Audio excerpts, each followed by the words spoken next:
Transportation isn't just planes, trains, and automobiles. It's all of us on foot, too.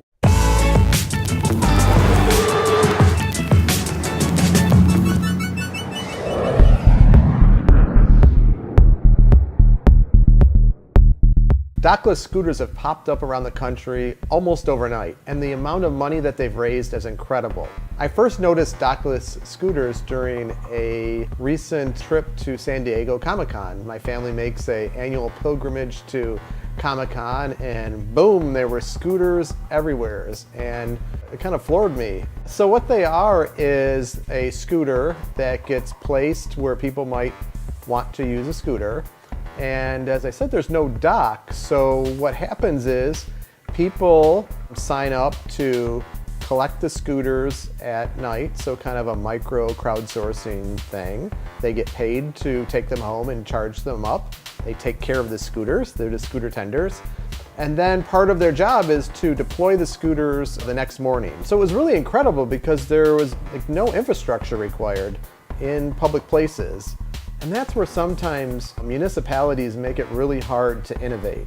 So we took a scooter and individuals kind of with a side hustle, and boom, you have scooters deployed throughout a large area like San Diego. But what's really exciting is that the scooter companies are experimenting all the time and changing how they operate their business. And with one policy change, boom, it can change overnight.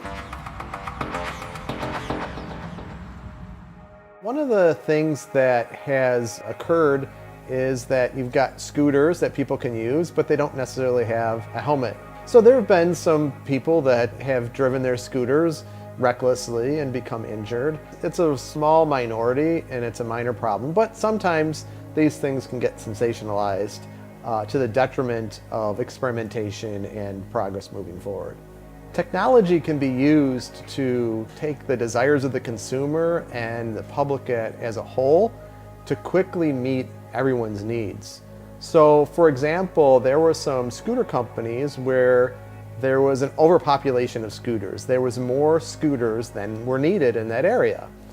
Well, with the system and the technology, the scooters have GPS, the scooter company knows where they all are. They give directions through mobile phones and apps to tell the scooter tenders where to put the scooters at the beginning of each morning. So the technology of the ecosystem allows quick changes on how scooters are deployed, how they're collected. If there's a problem in an area where there's too many scooters, well, the next day, they just don't put as many there.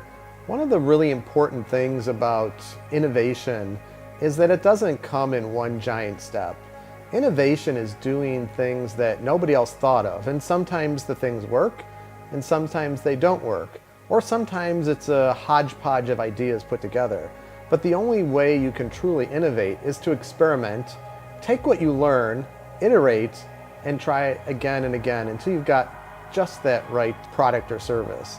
And what we're seeing in scooters is this iteration and this experimentation happening at a grand scale in front of everybody's eyes. And everybody, municipalities, consumers, are all participating in the experiment at the same time. And everybody will have an important part of that final outcome. It starts with sharing the road.